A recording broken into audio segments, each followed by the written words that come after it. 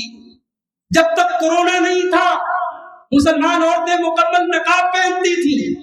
Corona آیا، اتنی بڑی مصیبت آئی، ہونا تو یہ چاہیے تھا کہ ہم اور دیندار ہو جاتے، ہم اور اپنے ایمان میں مضبوط ہو جاتے، مگر ہماری عورتوں کا نقاب اور کمزور ہو گیا.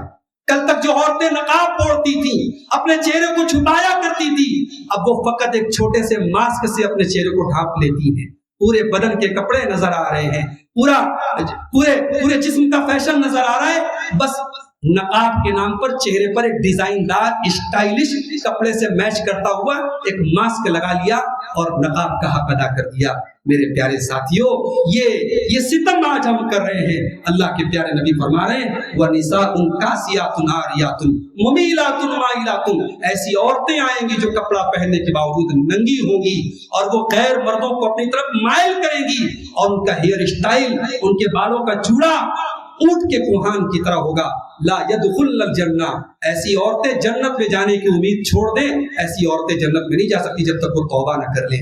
میری پیاری ماں بہنوں، اگر میری گفتگو آپ تک جا رہی ہے، اگر اپنے چہرے کو جہنم کی آگ سے بچانا ہے تو دنیا میں اپنے اس چہرے کے حسن کو چھپا کر کے رکھیے. آج انسٹاگرام پر سیلفی لینے والی لڑکیاں آج مسلمانوں میں اور ہمارے سماج میں بھی کثرت سے پائی جا رہی ہیں. آج فیس بک پر اپنے فوٹوز اپلوڈ کرنے والی لڑکیاں آج ہمارے اور آپ کے گھروں میں بھی پائی جا رہی ہیں. شرم و حیا کا گھروں سے نکلنا یہ بھی قیامت کی ایک نشانی ہے. میرے پیارے ساتھیوں، اسی طریقے سے قیامت کی ایک نشانی اللہ کے نبی نے یہ بھی بیان فرمائی، وَفُشُبُّ التِّجَارَةِ، تجارت بہت پھیل جائے گی، بزنس بہت پھیل جائے گا. حتیٰ تُعِینَ الْمَرْأَةُ زَوْجَهَا، یہاں تک کہ بیوی شوہر کے کام آئے گی تجارت. کتنے گھروں میں آج بیویاں شوہر کا ہاتھ بٹا رہی ہیں.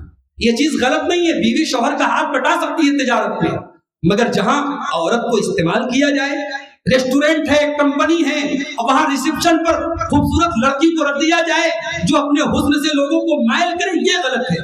ہاں کوئی کام ہے گھر کے اندر پردے کے اندر ہو رہا ہے، مرد کر رہا ہے، اس کی کمائی سے گھر نہیں چل پا رہا ہے یا مشکل سے چل رہا ہے، گھر کی لڑکیاں اور گھر کی عورتیں بھی ساتھ میں سپورٹ کر رہی ہیں، کوئی پرابلم کی بات نہیں ہے.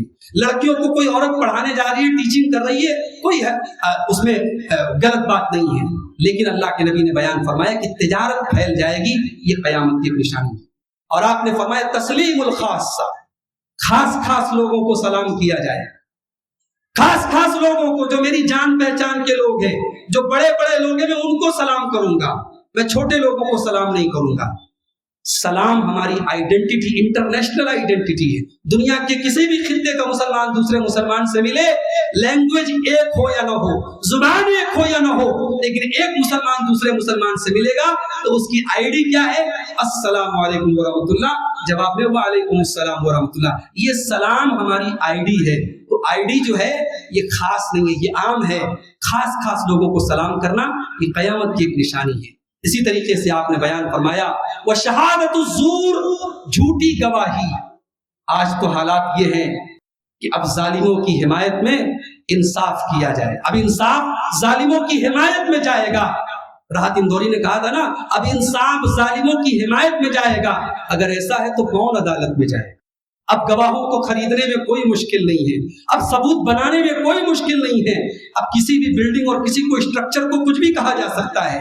ایک ایسے دور میں ہمیں اور آپ کو ہماری شریعت نے تعلیم دی ہے کہ ہم سچائی پر جمے رہیں اور سچائی پر قائم رہیں. جھوٹی گواہی دینا یہ قیامت کی ایک نشانی ہے. وَكِتْمَانُ شَهَادَةِ الْحَقِّ، اور سچی گواہی کو چھپا لینا یہ بھی قیامت کی ایک نشانی ہے. وَظُهُورُ الْقَلَمِ، اور قلم کی طاقت اور میڈیا کی طاقت. آج میڈیا کی طاقت آپ دیکھیے، میڈیا چاہتا ہے جس کو چاہتا ہے اس کے حق میں ماحول بنا دیتا ہے. آج حکومتوں کے بننے اور بگڑنے میں اور کرسی کے اترنے اور بدلنے میں میڈیا کا بہت بڑا رول ہے. اللہ کے پیارے نبی نے فرمایا قیامت کے پہلے قلم کا بہت ظہور ہوگا، قلم کی بہت بڑی طاقت ہوگی اور قلم کا ایک پاور ہوگا. اب چونکہ مولانا کمال الدین سنابلی صاحب تشریف لا چکے ہیں اسٹیج پر، ایک آخری بات بیان کر کے میں اپنی بات ختم کرتا ہوں.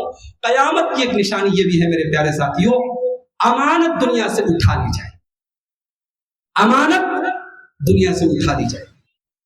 آئیے ایک حدیث آپ کو پڑھ کے سناتا ہوں. اللہ کے پیارے نبی نے فرمایا اذا زیت الامانۃ فانتظر الساعۃ، جب امانت کو برباد کر دیا جائے تو قیامت کا انتظار کرنا. صحابی نے پوچھا اللہ کے نبی وکیف اضاعتها، امانت کو کیسے برباد کیا جائے گا، امانت کیسے برباد ہو جائے گی؟ آپ نے فرمایا اذا اسند الامر الى غیر اہلہ، جب امانت نااہل لوگوں کو دے دی جائے. جب امانت اور ذمہ داری اور عہدے نااہل اور نالائق لوگوں کو دے دیے جائیں تو سمجھ جاؤ یہ قیامت کی نشانی. کبھی کوئی ایسی ذمہ داری مت لینا جس کی آپ کے اندر اہلیت اور صلاحیت نہ. حضرت ابو ذر غفاری رضی اللہ تعالیٰ عنہ نے اللہ کے نبی سے ایک مرتبہ سوال کیا تھا، اے اللہ کے نبی مجھے کہیں کا عہدہ دے دیجئے، کہیں کا امیر بنا دیجئے. اللہ کے نبی نے فرمایا یا ابا ذر انک ضعیف، اے ابو ذر تم کمزور ہو، تم ذمہ داری نہیں اٹھا پاؤ گے. لا تسأل الامارہ، تم امارت کا سوال مت کرو. ذمہ داری سے ہمیشہ انسان کو اپنے آپ کو بچانا چاہیے، خاص طور سے وہ ذمہ داری جس کو آپ نہ اٹھا سکیں. اور اگر کوئی ذمہ داری آپ کے کندھوں پر ڈالی گئی ہے تو وہ ذمہ داری نہیں ہے، وہ امانت ہے. اور اگر وہ ذمہ داری پوری قوم سے ریلیٹڈ ہے تو پوری قوم کی امانت آپ کے کندھوں پر ہے اور پوری قوم کی امانت کا حساب آپ کو دینا. اور جب امانت کی بات آئی ہے تو میرے پیارے ساتھیوں، ہماری اولاد بھی ہماری امانت ہے، ہمارے بچے بھی ہمارے ذمہ امانت ہے اللہ کی، اور ان بچوں کے بارے میں ہمیں اللہ کو حساب دینا پڑے گا. آپ کا بیٹا کہاں جا رہا ہے، آپ کی بیٹی کہاں جا رہی ہے، آپ کا لڑکا کون سا راستہ اپنا رہا ہے، آپ کی لڑکی کون سا راستہ اپنا رہی ہے، یہ بھی آپ کو دیکھنا پڑے گا. آپ یہ کہہ کر کے نہیں بچ سکتے بیٹا جوان ہو چکا ہے، بیٹی جوان ہو چکی ہے، اپنی مرضی کی مالک ہے، میں کچھ نہیں کر سکتا. آپ بہت کچھ کر سکتے ہیں، آپ زکریا بن سکتے ہیں. زکریا علیہ السلام نے اپنی بھانجی حضرت مریم سے، جو ان کی گارجین شپ میں ان کی تربیت میں رہتی تھی، ان کی پرورش کرتے تھے، حضرت زکریا نے جب مریم کے پاس بے موسم کے پھل دیکھے تو کیا سوال کیا؟ انا لک ھذا یا مریم، یا مریم، اے مریم یہ پھل کہاں سے آیا، یہ تیرے پاس بے موسم کا پھل کہاں سے آیا؟ اپنے بچوں سے سوال کرو میرے بھائی. بیٹی کو آپ نے موبائل نہیں دلایا، بیٹی کے پاس موبائل آیا تو کہاں سے آیا؟ بہترین پرس آیا تو کہاں سے آیا؟ اچھے کپڑے آئے تو کہاں سے آئے؟ یہ نظر رکھنا، یہ نگرانی کرنا، یہ ماؤں کا کام ہے، یہ باپ کا کام ہے. یہ اس امانت کی ذمہ داری ہے جو امانت اللہ نے اولاد کے ذریعے آپ کے کندھے پر ڈالی ہے. تو امانت کو دنیا سے اٹھا لیا جائے گا، یہ امانت کو برباد کیا جائے گا، یہ بھی قیامت کی ایک نشانی ہوگی. تو قیامت کی چھوٹی چھوٹی نشانیوں کے تعلق سے یہ چند باتیں تھیں جو میں نے آپ کے سامنے رکھی ہیں. آئیے ہم اللہ سے دعا کریں رب العالمین قیامت کے پہلے یہ جو بری چیزیں ہیں جو بیان کی گئی، اللہ ان تمام بری چیزوں سے ہم سب کو محفوظ رکھے. اللہ ہمارے نوجوانوں کی حفاظت کرے. اللہ ہماری ماں بہنوں کو اپنے شرم و حیا اور اسلامی آداب کو اپنانے کی توفیق عطا فرمائے. رب العالمین جو ہم میں سے مسجدوں سے دور ہیں، نمازوں سے دور ہیں، اللہ ان کو نمازی بنا دے. جو آداب و اخلاق سے دور ہیں ان کو باادب بنا دے. جو توحید سے دور ہیں اللہ ان کو توحید پر قائم کر دے. جو اللہ سے دور ہے ان کو اللہ تعالیٰ دیندار بنا دے. جو ہم میں بیمار ہے اللہ ان کو شفا کامل عطا فرما دے. اللہ تعالیٰ ہم سب کو دین کی باتوں کو کہنے اور سننے سے زیادہ عمل کرنے کی توفیق عطا فرمائے. اللہ ہمیں ظالموں کے ظلم سے، شریروں کے شر سے ہم سب کی حفاظت فرمائے. اللہ ہماری مساجد کی، ہمارے دینی اداروں کی حفاظت فرمائے. اللہ جب تک دنیا میں زندہ رکھے اسلام پر زندہ رکھے اور خاتمہ ہم سب کا ایمان پر ہو. آمین. وآخر دعوانا الحمدللہ رب العالمین. السلام علیکم ورحمۃ اللہ.